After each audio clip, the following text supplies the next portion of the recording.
नमस्कार। आप सभी का ज्ञान फर्स्ट इंडिया चैनल पर स्वागत है। चलिए शुरू करते हैं।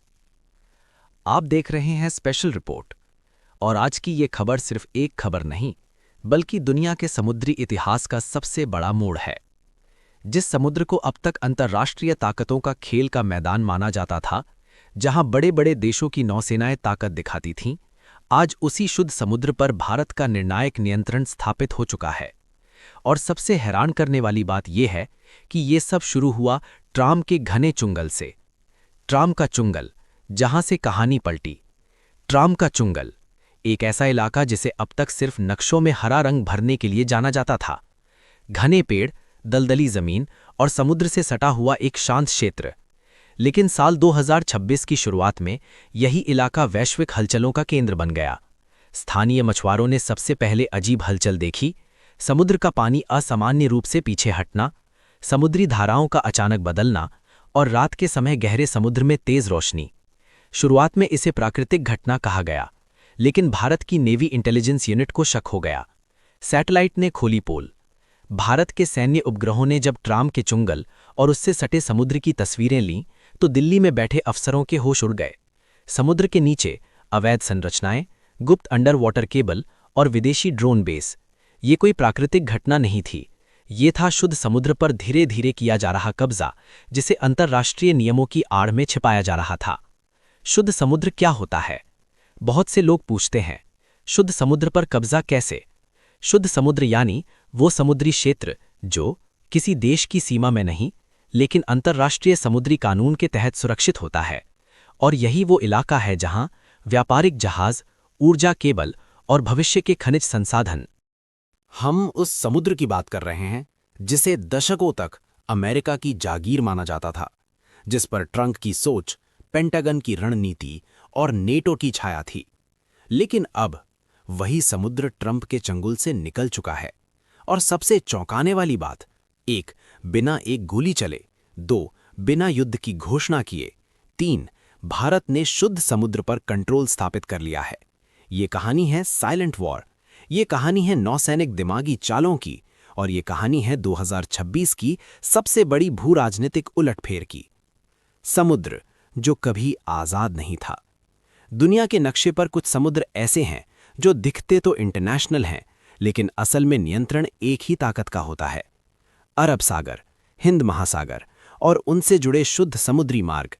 इन रास्तों से 70% वैश्विक तेल, 60% container trade, 90% digital undersea cable गुजरती है।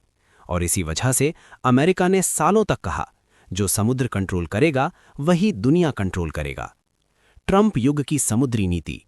डोनाल्ड ट्रंप ने राष्ट्रपति बनते ही एक नीति को सबसे ऊपर रखा, अमेरिका फर्स्ट, ओशंस फर्स्ट। इसके तहत यूएस नेवी को अरब सागर के पास स्थायी मौजूदगी, क्वाड को सिर्फ दिखावे से आगे ले जाना, भारत को रीजनल पार्टनर बनाकर सीमित रखना।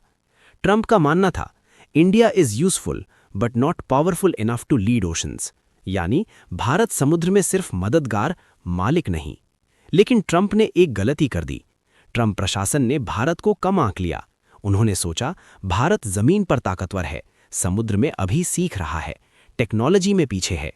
लेकिन उन्हें यह नहीं दिखा कि भारत चुपचाप समुद्र को पढ़ रहा था। भारत रूट समझ रहा था। भारत लॉजिस्टिक्स को मास्टर कर रहा था। भारत की साइलेंट तैयारी 2019-2025।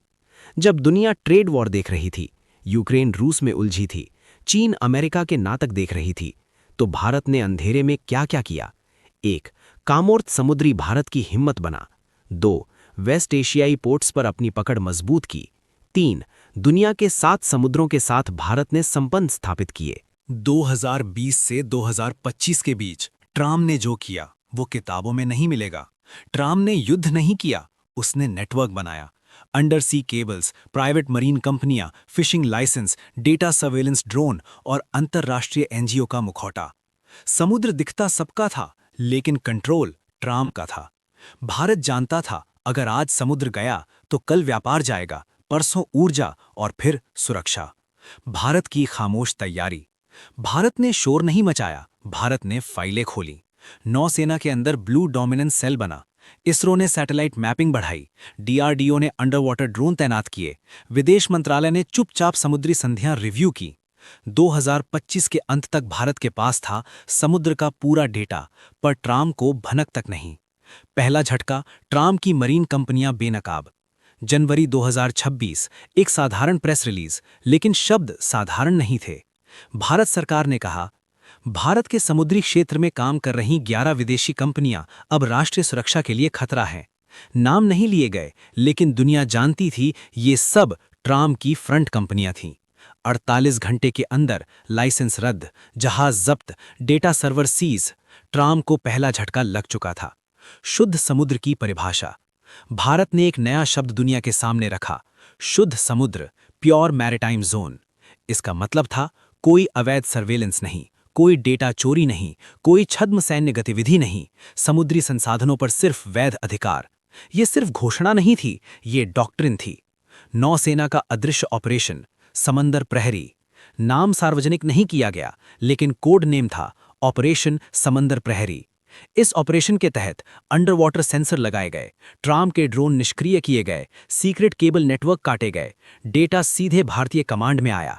एक भी गोली नहीं चली, लेकिन ट्राम का पूरा समुद्री ये ट्रैप कोई जाल नहीं था जो आंखों से दिखता। ये था अवैध समुद्री सर्वेलांस, कमर्शियल शिपिंग के नाम पर मिलिट्री मैपिंग, डेटा के जरिए समुद्र पर दावा, और सबसे खतरनाक, इंटरनेशनल नियमों की आड़ में एक तरफा दबदबा। समुद्र खुला दिखता है, लेकिन असल में वो नक्शों, केबल्स, सैटेलाइट्स और नियमों से बांधा जा चुका था। भारत की पहली चाल, शोर नहीं, साइलेंस। भारत ने ना तो प्रेस कॉन्फ्रेंस की, ना ही धमकी दी। पहली चाल थी समुद्री डेटा का ऑडिट। कौन सा जहाज किस नाम से चल रहा है, किस रिसर्च के नाम पर किस तरह का सर्वे हो रहा है, कौन सा ड्रोन मौसम माप रहा है और कौन समुद्र तल का नक्शा बना रहा है। 3 महीने तक कोई खबर नहीं आई, लेकिन इसी खामोशी में समुद्र की असली कहानी भारत के हाथ आ रही थी। शुद्ध समुद्र की अवधारणा, खेल यहीं बदला। भारत ने पहली बार एक नया शब्द वैश्विक मंच पर रखा, शुद्ध समुद्र, यानी प्योर मैरिटाइम जोन। इसका मतलब था ऐसा समुद्री क्षेत्र जहां कोई भी गतिविधि पारदर्शी, घोषित और सत्यापित हो। रिसर्च के नाम पर जासूसी नहीं, व्यापार के नाम पर सैन्य निगरानी नहीं, और अंतर्राष्ट्रीय नियमों का चयनात्मक इस्तेमाल नहीं। ये अवधारणा सीधे सीधे उस ट्रैप पर वार थी जो वर्षों से समुद्र पर कसता जा रहा था। कूटनीतिक झटका, जब समर्थन चुपचाप मिला। दुनिया को लगा भारत अकेला है, लेकिन बंद कमरों में कहानी अलग थी। छोटे द्वीपीय देश, अफ्रीकी समुद्री राष्ट्र, दक्षिण पूर्व एशिया के तटीय देश, सबने एक ही बात कही, हम भी इसी ट्रैप में हैं। भारत में नेतृत्व नहीं थोपा, मंच दिया, और यहीं से समुद्र पर नियंत्रण एक देश का नहीं, एक सोच का आंदोलन बन गया। टेक्नोलॉजी